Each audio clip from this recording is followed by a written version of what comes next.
Muy buenas tardes. La Universidad Nacional Pedro Enrique Sureña por nueva vez se siente altamente privilegiada por tener otra cátedra magistral, Jacqueline Malagón, de la Facultad de Humanidades y Educación. En esta ocasión vamos a tener a un disertante de oro, al doctor Ariel Fiszbein, quien nos va a traer la disertación sobre la educación en la pospandemia, desafíos y oportunidades. Esta cátedra magistral ya tiene, esta es la quinta edición y ha tenido anteriormente a unos disertantes también que nos privilegian altamente, el doctor Jeffrey Pourrier, la doctora Denise Vaillant, la doctora Marcela Gajardo, el doctor Michael Lisman. O sea que realmente esto es una pléyade de educadores, de pensadores en torno a los temas que tienen que ver con la educación en nuestro país y en toda América Latina y el mundo. O sea que realmente estamos en un ámbito, un sitial de honor con esta nueva edición de la cátedra magistral Jacqueline Malagón. Para dar inicio a esta actividad vamos a llamar a nuestra vicerrectora académica, Patricia Matos, para que nos dé las palabras de bienvenida. Muy buenas tardes a todos. Es para la Universidad Nacional Pedro Enrique Sureña y para su Facultad de Humanidades y Educación un honor recibirles en esta tarde. La pandemia ha dejado en evidencia muchas de las debilidades de nuestros sistemas educativos.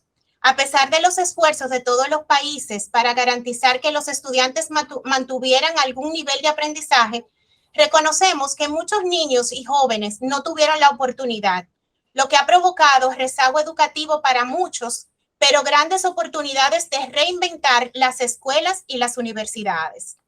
En la conferencia de esta tarde, La educación en la pospandemia, desafíos y oportunidades, el doctor Ariel Fiszbein, experto en educación y con un amplio conocimiento sobre el contexto latinoamericano, destacará los grandes retos que enfrenta la educación ante un escenario distinto posterior a la pandemia por COVID-19. Hoy, en el marco de la cátedra magistral Jacqueline Malagón, inaugurada en el año 2018 en nuestra universidad, en reconocimiento a los aportes de doña Jacqueline a la educación, el doctor Fiszbein nos dejará grandes reflexiones que sin duda alguna servirán para dar una mirada al futuro de la educación, no solo para revertir las pérdidas educativas, sino para dar el salto que por tanto tiempo habíamos esperado. Esperamos que disfruten y aprovechen este espacio. Bueno, inmediatamente, pues la misma licenciada Patricia Matos, pues nos va a leer la semblanza de doña Jacqueline Malagón, a cuyo nombre se instituye esta cátedra magistral. Un privilegio para mí leer la semblanza de doña Jacqueline Malagón. Nace el 20 de febrero del 1941 en Santiago de los Caballeros, República Dominicana. Primogénita del matrimonio formado por los señores Héctor Malagón Díaz y María Teresa Luna de Malagón. Tras cursar sus estudios de secundaria en el Colegio Santo Domingo, en la capital, donde se gradúa con los más altos honores, se trasladó a Miami, Florida, e ingresó al Barry College para estudiar educación comercial, speech and drama e idiomas. Posteriormente, doña Jackie viajó a Providence, Rhode Island, para desarrollar un curso de posgrado en planeamiento y desarrollo de Junior College en el Bryan College de esta ciudad. En el 66 ingresó a la Universidad de Puerto Rico, recinto de Río Piedras, donde hizo cursos de psicología educativa, sociología de la educación y metodología de la enseñanza comercial, becada por la Agencia para el Desarrollo Internacional de los Estados Unidos. En el año 1969 obtuvo el grado de licenciatura en educación, mención pedagogía, magna cum laude en nuestra Universidad Nacional Pedro Enrique Sureña. Tiene un posgrado en administración en la educación superior por la Universidad de Harvard.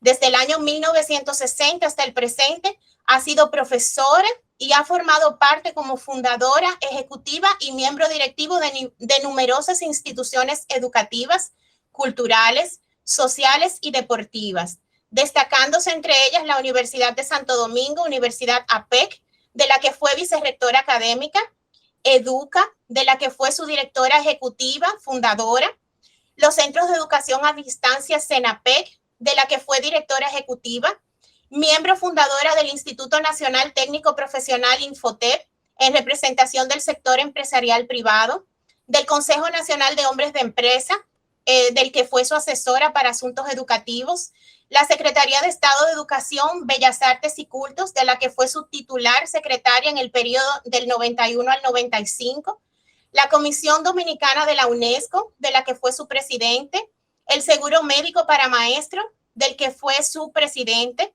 la Fundación Ventura, de la que es presidente fundadora, presidente del Premio Nacional a la Calidad del Gobierno Dominicano en la Oficina Nacional de Administración de Personal ONAP en el 2006, entre otras muchas instituciones. La profesora Malagón ha sido creadora, fundadora y directora de innumerables premios nacionales creados en instituciones privadas y públicas que exaltan la filantropía, el magisterio, el periodismo, la laboriosidad, el liderazgo empresarial, la dedicación a la educación, a la investigación y al desarrollo y al trabajo dirigido hacia la excelencia y la calidad. Ha prestado servicios de asesoría y consultoría a importantes instituciones educativas nacionales e internacionales, tales como el Ministerio de Educación, el Ministerio de Administración Pública, el Infotep, la Fundación Surfuturo, la Asociación de Industrias de la República Dominicana, el CONEP y el Senado de la República Dominicana. La licenciada Jacqueline Malagón es autora de varios libros, innumerables artículos, ensayos, estudios y textos de consulta relacionados con la temática educativa y social. Ha trabajado en la redacción de leyes tales como la actual de Infotep, la Ley de Educación, la Ley de Función Pública y la Ley de Educación Ambiental. Entre los múltiples honores de que ha sido objeto, podemos destacar que ha recibido los siguientes: Jaycees en el 72 como joven sobresaliente y 10 años después el Supremo de Plata, Maestra del Año por el Consejo Nacional de Mujeres, Orden del Mérito de Duarte Sánchez y Mella en el grado de Gran Cruz y Placa de Plata del Gobierno Dominicano, Doctorado Honoris Causa en Humanidades por la Universidad APEC, Maestra Emérita declarada por la Universidad APEC, Jefa del Año por la Asociación Dominicana de Secretarias, colaboradora destacada durante 37 años en el Infotep, reconocida por sus méritos profesionales y sus aportes a la institución, golfista del año en varias ocasiones, seleccionada por la Asociación de Cronistas Deportivos y por la Asociación Dominicana de Golf, entre otros. La vida de doña Jacqueline Malagón la consagra como madre, maestra y ciudadana ejemplar, lo que así atestiguan los miles y miles de alumnos que han recibido sus enseñanzas o se han beneficiado de sus acciones. Bueno, sin lugar a dudas, no podemos más que sentirnos legítimamente orgullosos de llamar a doña Jacqueline, primero nuestra egresada de la Universidad Nacional Pedro Enrique Ureña, pero ya ustedes ven con esta trayectoria tan estelar que nos llena de tan grandes satisfacciones, el que el nombre de esta cátedra se ponga el nombre de doña Jacqueline, o sea, es la personalidad epónima de esta cátedra magistral, es nada casual realmente. Y bueno, antes de escuchar las palabras y la presentación que va a hacer la decana Hecha Capio del doctor Ariel Fisbain, quisiéramos escuchar unas palabras de doña Jacqueline para introducir esta cátedra del día de hoy. Doña Jacqueline, el micrófono es suyo. Muchísimas gracias, Constantino. Muchísimas gracias a Patricia.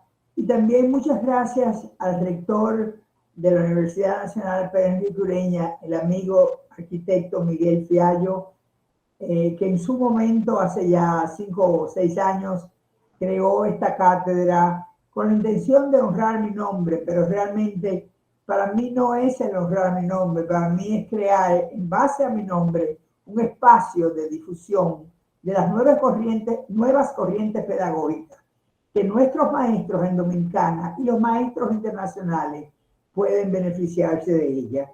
Por ese motivo saludo muy cariñosamente con un fuerte abrazo a todos los maestros y técnicos dominicanos que nos están escuchando y por supuesto de manera también muy especial a los amigos y colegas de toda América Latina y del Caribe que están escuchando porque han aceptado las invitaciones que Ariel les formula para que escuchen tanto los miembros de Diálogo Interamericano como de la propia Coalición Latinoamericana para la Excelencia de la Formación Docente.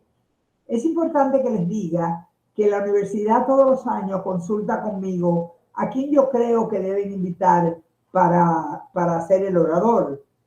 Y desde hace un par de años yo tenía a Ariel en mi mente, buscando el momento en que tenía que ser Ariel el que hablara. Y en medio de la pandemia, que fue cuando pensé en él, yo dije, cuando pase la pandemia, si sigue adelante la cátedra nuestra como rector y Patricia y Geisha me han garantizado, pues yo creo que será el momento de Ariel, porque Ariel va a jugar un papel importantísimo en esta pandemia que estamos viviendo. Y hoy lo vamos a escuchar hablando de la pospandemia, los retos y desafíos que enfrentamos y cómo debemos manejar la situación.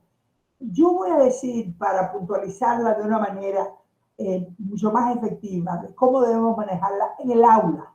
¿Por qué pienso en el aula? Porque en el aula es donde nace y donde muere la acción de educar.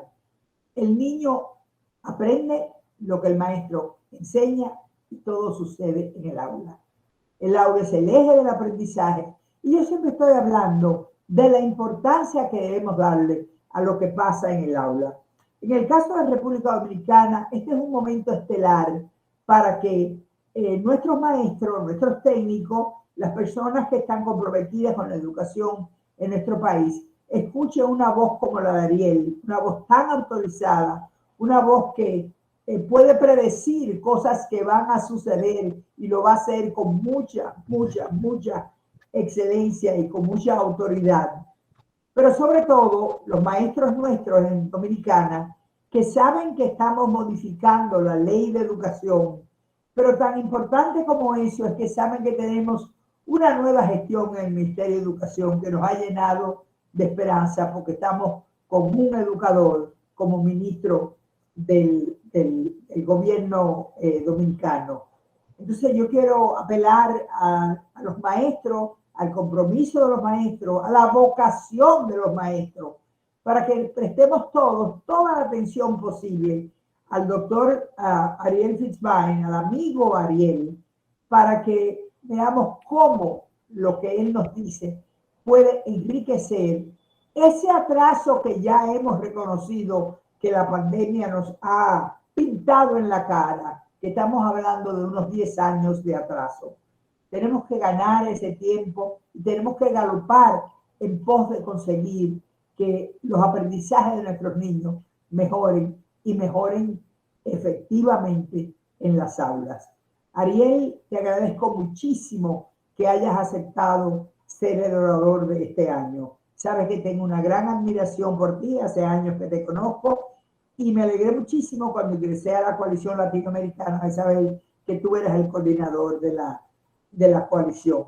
Y por supuesto mi agradecimiento, como ya expresé, al rector, a Patricia y a Geisha, que no la puedo dejar de lado porque Geisha ha estado dirigiendo la orquesta este año, y el director de la Escuela de Educación José, que también nos ha estado apoyando, y que todos vamos a estar en el conversatorio con Ariel el jueves de la semana que viene a las 5 de la tarde.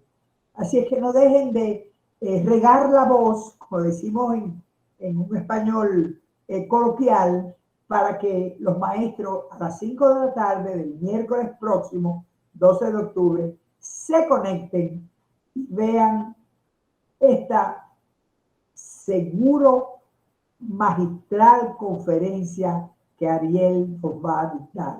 Ariel, muchísimas gracias de nuevo y un fuerte abrazo. Bueno, luego de escuchar estas palabras de doña Jacqueline, que nos ponen a tono con la cátedra magistral del día de hoy y con su extraordinario disertante, vamos a llamar a la decano de la Facultad de Humanidades y Educación, Geisha Carpio, para que nos lea la semblanza del doctor Ariel Fitzwain. Adelante, Geisha. Muchas gracias, Constantino. Buenas tardes para todos. Para mí es un honor dar lectura de la semblanza de nuestro conferencista invitado de la cátedra, doctora Jacqueline Malagón. El doctor Ariel Fishbein es el director del programa de educación en el diálogo interamericano. Antes de unirse al diálogo, Fishbein fue economista jefe de la Red de Desarrollo Humano del Banco Mundial. Fishbein tiene 30 años de experiencia trabajando en educación y políticas sociales en América Latina y el mundo. Nacido en Argentina, tiene un PhD en economía de la Universidad de Carolina, Berkeley. Bienvenido, doctor Fishbein. Adelante. Bueno, muchas gracias, Ella, por la introducción. Agradezco enormemente a la universidad por la invitación, por organizar esta cátedra, y a Jackie no solo por la invitación, sino por su profundo compromiso con la educación en República Dominicana y en todo el continente. Jackie es una amiga de todos aquellos, cercana de todos aquellos que trabajamos en pos de una mejor educación en la región. Así que es realmente un honor estar hoy con ustedes en esta cátedra en honor de Jackie. Estamos saliendo de lo que indudablemente es un verdadero cataclismo. La pandemia del COVID afectó profundamente la vida de prácticamente toda la humanidad. Claramente no es solo el impacto sobre la salud, muertes, enfermedad, salud mental, que es lo más obvio que hemos visto, sino sobre los ingresos y el empleo, y crucialmente el tema de hoy, sobre la educación de las niñas, los niños y los jóvenes. La pregunta que creo yo nos debemos hacer hoy es cómo deja este periodo tan dramático, cómo deja a los sistemas educativos de América Latina. Es indudable, y vamos a hablar sobre esto, es indudable que ha sido un golpe durísimo sobre sistemas que ya de por sí eran débiles y altamente inequitativos. Pero al mismo tiempo, y a veces nos cuesta reconocer lo positivo en el marco de lo profundamente negativo, el periodo de la pandemia ha sido un mega experimento. Sí, me gusta calificarlo. Un mega experimento que ha desatado fuerzas, yo diría, inimaginables. Nadie hubiera pensado que sería posible pensar 2 años en los cuales docentes y alumnos y familias estarían expuestos a una dinámica distinta, profundamente distinta a la que hemos tenido por ya muchos años. Esas fuerzas, bien encaminadas, creo que pueden servir de fuente transformadora para los sistemas educativos. No encaminadas, muy probablemente esas fuerzas se disipen, resulten en frustración y profundización de los males que ya caracterizaban a la educación en la región. Esto es el mensaje principal que quiero dejarles hoy, esa tensión entre una oportunidad, uno de esos cruces en el camino, donde podemos construir, reconociendo lo difícil del momento, podemos construir a partir de lo que la pandemia también habilitó, o podemos tratar de volver a donde nos sentimos cómodos, y creo yo que si es esa última la opción estaremos en problema. Entonces, analicemos este planteo en mayor profundidad. Empezando con los efectos negativos de la pandemia. Cierres de escuelas. América Latina y el Caribe ha sido la región del mundo que ha reportado más días sin clases presenciales por la pandemia. Entre el año 2020 y 2021, en la región se mantuvieron cerradas las escuelas en promedio por 158 días. 158 días en promedio. Mientras que el promedio a nivel global fue de 95 días. Importante también, pero fíjense la diferencia. República Dominicana estuvo por encima del promedio regional. El cierre físico de las escuelas obviamente ha afectado los procesos de aprendizaje, generando pérdidas importantes. No tenemos todavía una suficiente información cuantitativa para decir exactamente cuál ha sido la profundidad de esa pérdida, pero sí tenemos indicaciones de que es de carácter dramático. El Banco Mundial ha hecho estimaciones que indican que en promedio se podría haber perdido el equivalente de 1 año y medio de escolaridad en términos de aprendizaje. Los puntajes de primaria en lectura podrían caer a niveles de hace más de 10 años atrás. Y 4 de cada 5 estudiantes no podrían entender un texto de longitud moderada. Esto es bien dramático. Tenemos ya datos concretos de algunos países, en México, en Brasil, que validan la magnitud de estas pérdidas. Entonces, probablemente no haya otro momento de la historia contemporánea donde se hayan generado pérdidas tan profundas de niveles de aprendizaje.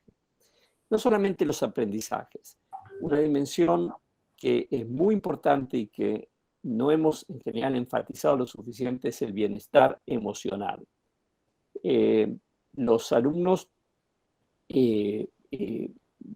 pueden, y ya hay indicaciones que es así, que están experimentando mayores niveles de ansiedad y de depresión debido a las implicaciones sociales del confinamiento en su momento, las preocupaciones por la situación sanitaria.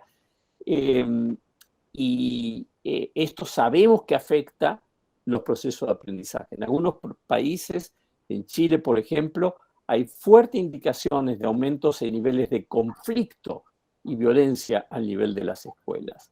Creo que es una dimensión que va de la mano con lo que tiene que ver con las pérdidas de aprendizaje.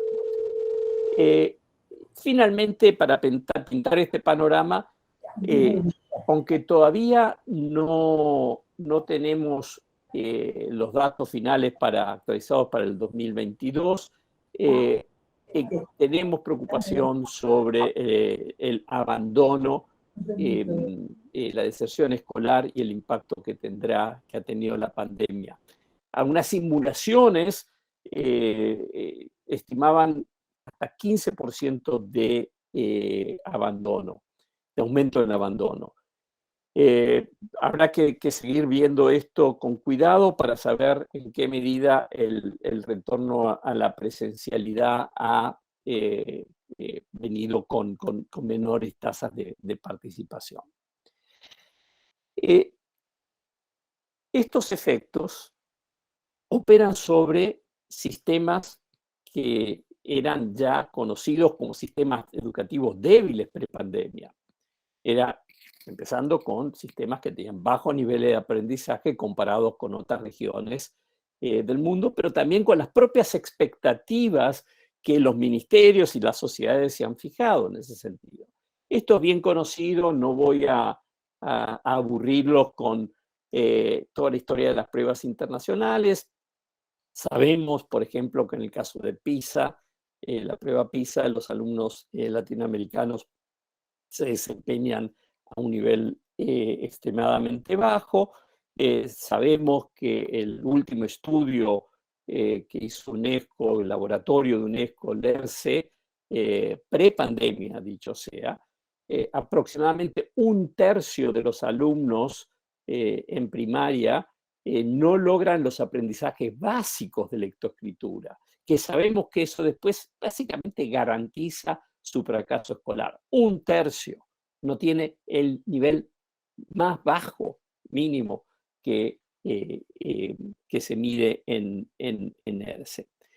A esto hay que agregarle altísimos niveles de desigualdad en los resultados educativos. Sabemos que América Latina es una región de alto nivel de desigualdad socioeconómica y esta se reproduce y hasta magnifica en las escuelas. Alta tasa de repitencia a lo largo del sistema escolar y también de abandono, especialmente en la secundaria, y es donde están las mayores preocupaciones. Siguiendo con este diagnóstico de la debilidad institucional, sabemos que contamos con docentes que sufren problemas de preparación y de falta de motivación. Como sabrán, uno de los indicadores de los ODS, los Objetivos de Desarrollo Sustentable, plantea la necesidad de contar con docentes con calificaciones mínimas requeridas. En América Latina, los números ahí no son muy buenos. Se sitúa alrededor del 80%, eso quiere decir que 1 de cada 5 docentes no cuenta con la formación requerida para enseñar. Obviamente esto es en promedio, hay algunos países donde es una proporción bastante más alta. Pero más allá de eso, muchos estudios, incluyendo por ejemplo el TALIS de la OCDE, estudios que nosotros hemos venido haciendo de diagnóstico de política docente en toda la región, muestran que hay también un alto nivel de frustración profesional en términos de cómo funciona la carrera, las oportunidades de desarrollo, de crecimiento, que afectan el sentimiento generalizado de si la profesión es suficientemente atractiva como para que jóvenes bien preparados, inteligentes, comprometidos, realmente quieran entrar a estudiar para ser docentes. No quiero olvidarme de quizás un tema al cual no le prestamos muchas veces suficiente atención, que son problemas serios de infraestructura. Sabemos que la infraestructura escolar por sí sola no garantiza resultados, pero sin una adecuada infraestructura escolar es muy difícil tener educación de calidad. Esto incluye temas tradicionales como el acceso a servicios públicos como el agua y la electricidad, que dicho sea, es un factor, fue un factor fundamental durante la pandemia. Ahí sabemos que, por ejemplo, datos de ERCE, un 40% de los alumnos de primaria previa a la pandemia asistía a escuelas sin las necesidades básicas de agua y saneamiento satisfechas. Hoy se agrega el tema de la conectividad a Internet y el equipamiento. Voy a volver a este tema en el contexto de la pandemia porque creo que es muy importante también mirando a futuro. Sabemos que muchas de las escuelas o la educación en muchos de los países de América Latina es caracterizada por métodos, yo llamaría, arcaicos de enseñanza, poco participativos, orientados a la memorización, de carácter enciclopédico. Recuerdo ahí una anécdota que comparamos en algún momento un currículum típico, ya no me acuerdo para qué grado en América Latina, con el currículum en Shanghai, en China, y era muchísimo más largo, incluía cantidad de cosas.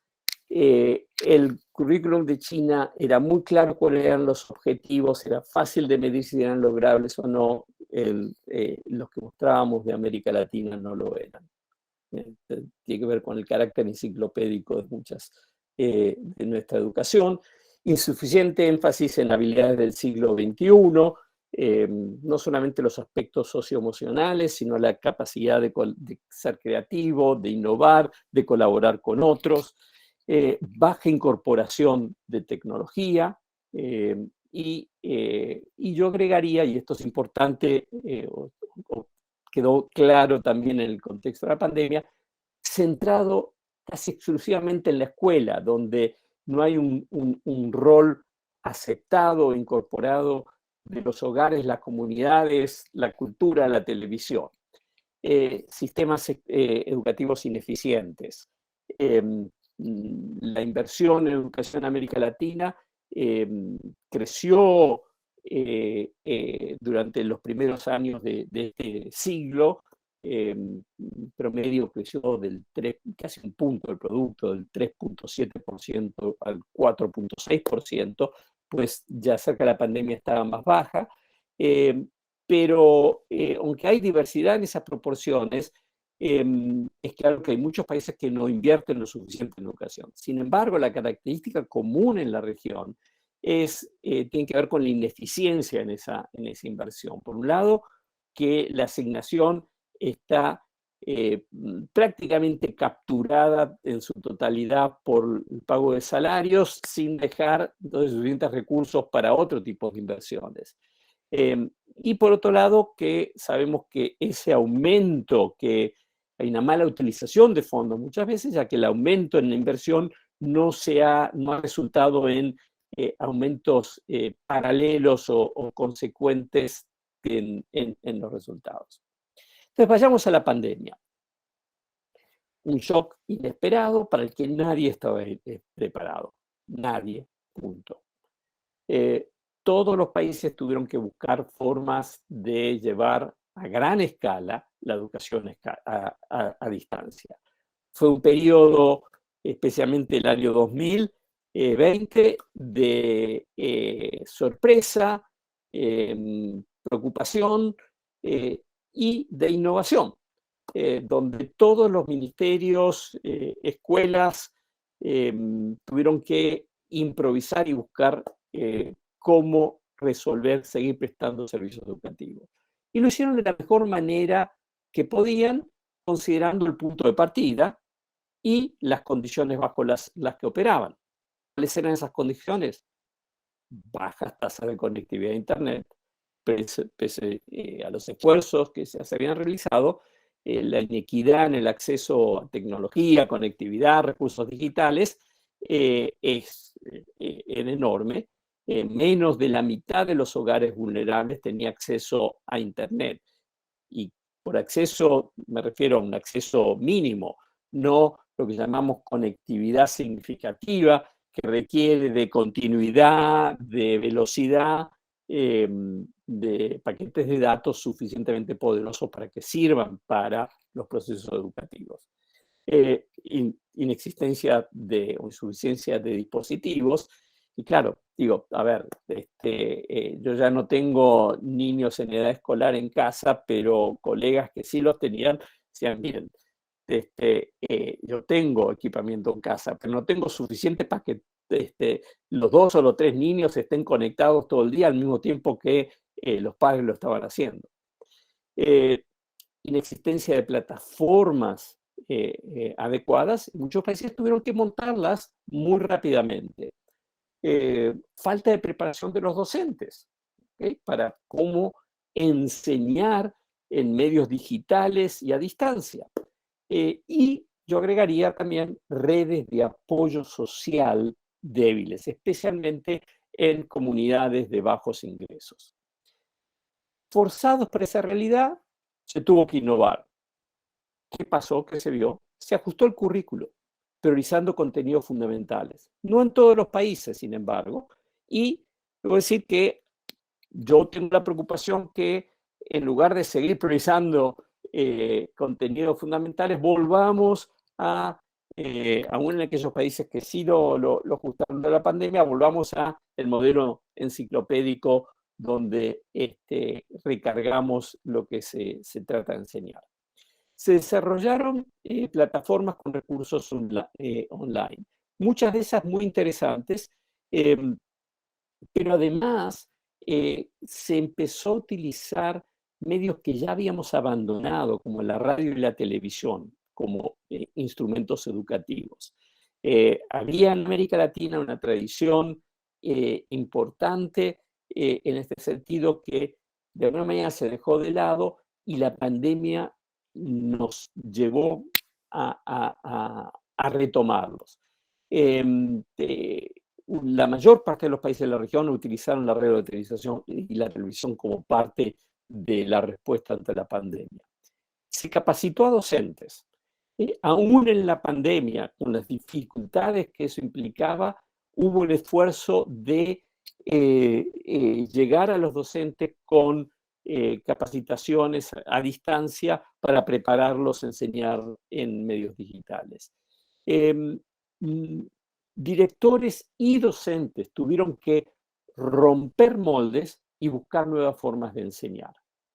No todos lo lograron, o no lograron, tuvieron dificultades, es cierto, pero de alguna manera los sacó de órbita y los forzó a pensar en términos de lo más básico, y es qué tengo que hacer como para poder enseñar y que los niños aprendan, salirlos del modelo tradicional. Los alumnos tuvieron que aprender a trabajar solos y a tomar mayor responsabilidad. No todos lo hicieron, definitivamente, pero una proporción importante sí tuvieron que aprender a que no podían depender exclusivamente del profesor o la profesora que estuviera ahí enfrente del aula hablándoles, dictándoles la clase. Las familias tuvieron que involucrarse más. Es muy, muy interesante ver todo lo que pasó con, por ejemplo, el uso de WhatsApp, que se convirtió en un instrumento tan importante en el marco de la pandemia en la relación docentes-alumnos. Esto es lo que hablamos muchas veces, la necesidad de la participación de los padres en el proceso educativo. Ocurrió en mucho mayor medida durante la pandemia que previamente. Y eso forzó también a los docentes a establecer relaciones más fuertes y directas con las familias. WhatsApp es una historia muy interesante en ese sentido. Todos tuvimos que pensar en el bienestar del otro y enfatizar los aspectos socioemocionales. Cosa que antes no era tan común, pero esto de pensar cómo estás, esa pregunta tan básica, creo que se volvió una pregunta mucho más aceptada y aceptable. Se expandió la cobertura de Internet, aunque no lo suficiente y no es claro que de manera duradera. Y creo yo que especialmente en el secundario y definitivamente a nivel de postsecundario, vemos que se aumentó la valoración sobre la adquisición de competencia por sobre los títulos. Es decir, en pensar más acerca de el valor de lo que de la utilidad de lo que estoy aprendiendo, más que de la formalidad del hecho de estar estudiando. ¿Dónde nos deja esto? El futuro. Yo no soy un futurólogo y a veces me pone nervioso estos ejercicios medios especulativos, pero yo creo que tenemos aquí un momento donde tenemos que hacer ese esfuerzo colectivo de pensarnos a futuro. ¿Hacia dónde vamos? Yo creo que aquí hay tres opciones, tres caminos posibles. El primero es, volvamos a la escuela prepandemia y básicamente actuemos como que, bueno, se acabó la crisis, volvemos a donde estábamos. Eso es opción número 1. Opción número 2, volvemos y tratemos de acelerar aprendizajes para recuperar lo perdido en los últimos 2 años. Así que volvemos, pero reconociendo la pérdida y con un esfuerzo orientado a la recuperación de aprendizajes. El tercer camino es, volvemos, tratamos de resolver, de recuperar lo perdido, pero usamos las innovaciones, no planeadas, no quizás caóticas y desorganizadas, pero innovaciones al fin de los últimos 2 años para cambiar la dirección de los sistemas educativos. Si tomamos la primera dirección, es decir, volvemos a donde estábamos y hacemos como que no pasó nada, creo que enfrentamos la situación de desastre. Esencialmente, América Latina quedaría como la peor región en términos educativos del mundo. La peor región en términos educativos del mundo. Desgraciadamente, creo que en ciertos países y para ciertos grupos, este puede ser el escenario más probable. Y esto es muy serio. El segundo camino es de lo que llamamos la recuperación acelerada. Esto hay que hacerlo sin falta. Dadas las pérdidas de aprendizaje, si no hay un esfuerzo mancomunado en función de la recuperación de aprendizajes, estaremos en el modelo 1 de cerrar los ojos, seguir como si nada, y esto nos lleva a una crisis y decadencia permanente. Hace unos meses atrás, en junio, en el diálogo, hicimos junto con el Banco Mundial, UNESCO y UNICEF un llamado a la recuperación educativa. Este llamado es un llamado no solamente a los ministerios de educación, sino a muchos otros actores, incluyendo dentro del Estado al Ministerio de Finanzas, de Hacienda, pero es un llamado a las familias, a la comunidad, a la sociedad civil en general, a los medios de comunicación. Uno, un compromiso en mantener las escuelas abiertas aún frente a nuevas olas de COVID. No podemos repetir esta experiencia de cierres de escuelas masivos tan duraderos. Obviamente no alcanza con decir que no, digamos, esto no es automático. Para poder mantener las escuelas abiertas hay que tener una serie de condiciones. Mencioné antes el tema de infraestructura en agua y saneamiento. Eso es imprescindible y eso cuesta plata. En segundo lugar, el llamado implica encaminar esfuerzos para la reintegración de todos los alumnos. No sabemos la dimensión que tendrá permanente en términos de abandono, pero lo que hace falta es un esfuerzo de movilización social masivo que garantice que todos los niños y las niñas vuelven y se quedan en la escuela. Eso requiere de variedad de esfuerzos, algunos de los cuales, por ejemplo, a través de becas, cuestan recursos. Estoy enfatizando el tema recursos porque creo que es un dato importante. En tercer lugar, esa recuperación requiere de diagnosticar el nivel de aprendizaje con el que llegan los niños, cada uno de los niños. Estoy hablando de las pruebas nacionales que se hacen una vez al año o periódicamente, de modo quizás censal, pero no necesariamente, sino lo que estoy hablando es que en todas las aulas los docentes puedan diagnosticar de una manera rápida y efectiva el nivel de aprendizaje de los niños como base para la implementación de programas remediales a escalas. Esto requiere puede hacerse dentro del horario escolar, puede hacerse fuera del horario escolar a través de tutorías, pero requiere de poder saber dónde está cada uno de los niños para poder ajustar la intervención a la brecha que cada niño enfrenta.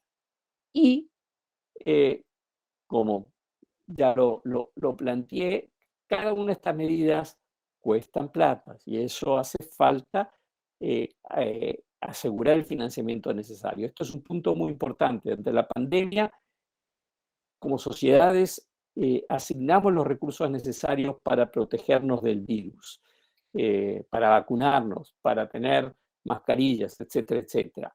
Ahora tenemos que asegurar los recursos para recuperar los procesos de aprendizaje, los niveles de aprendizaje. Esto puede hacerse y si se sostiene por varios años, esto no es un tema de año 2022, que de hecho ya está terminando, o 2023, este proceso de recuperación tiene que sostenerse por un periodo largo de tiempo, dada la magnitud del efecto que tuvimos por la pandemia. Entonces, si se hace y se sostiene por varios años, podemos recuperar gradualmente el sendero previo, que era un sendero no ideal, pero un sendero en el cual más de un país de América Latina estaba mejorando gradualmente. Pero ese sendero es un sendero insuficientemente ambicioso. Si queremos cambiarlo, ¿cuáles son los ejes transformadores? Déjenme plantearles, digamos, los temas que yo creo que son los fundamentales para tratar a futuro. Primero, el desarrollo de competencias digitales docentes. No estoy hablando de saber manejar una computadora, el Zoom, etcétera, aunque eso obviamente es importante. Es saber enseñar en un medio digital. Es saber utilizar la tecnología, pero utilizarla no solamente de una manera práctica para poder conectarse, sino para saber enseñar. Allí tenemos mucho trabajo por hacer, y no solamente en términos de la formación. Necesitamos actualizar los marcos de competencia docente para asegurarnos que incorporan estas nuevas competencias y habilidades. Necesitamos poder evaluarlas, necesitamos poder generar el reconocimiento a aquellos que las desarrollan. Segundo punto, renovación docente. Creo que esta es mirando un poco la demografía de la dotación docente, tenemos que mirar a futuro. ¿Quiénes queremos que sean los docentes en los próximos 10 años? Para eso tenemos que poder atraer a jóvenes talentosos, comprometidos, a que estudien para ser docentes y abrirle las puertas, darles el apoyo para que entren bien en la carrera docente y abrirle las puertas para que lo hagan. Esto requiere, desde mi punto de vista, no solamente, digamos, trabajo a nivel de las instituciones formadoras, sino que hace falta una modernización de las carreras docentes, que en muchos casos va a requerir de cambios en normas, en los estatutos, etc. Tercer punto. Creo que es muy importante mantener la educación híbrida que hemos desarrollado o aprendido o comenzado a desarrollar durante la pandemia. Sería un error si simplemente dijéramos, no, ya nos olvidamos de eso, ahora volvemos al pasado, todo ocurre en el aula durante las 4 o 6 o cantidad de horas que ocurran. Necesitamos seguir construyendo sobre un modelo en el cual el proceso de aprendizaje es un proceso vital que ocurre a lo largo del día y de distintas maneras. Y eso requiere de poder seguir construyendo sobre lo que se experimentó ante la pandemia. Hace falta resolver el tema de conectividad. Justamente estamos trabajando desde el diálogo en conjunto con el BID y el Banco Mundial en encontrar soluciones para universalizar el acceso a Internet con fines educativos, empezando por soluciones en lo que es la conectividad rural.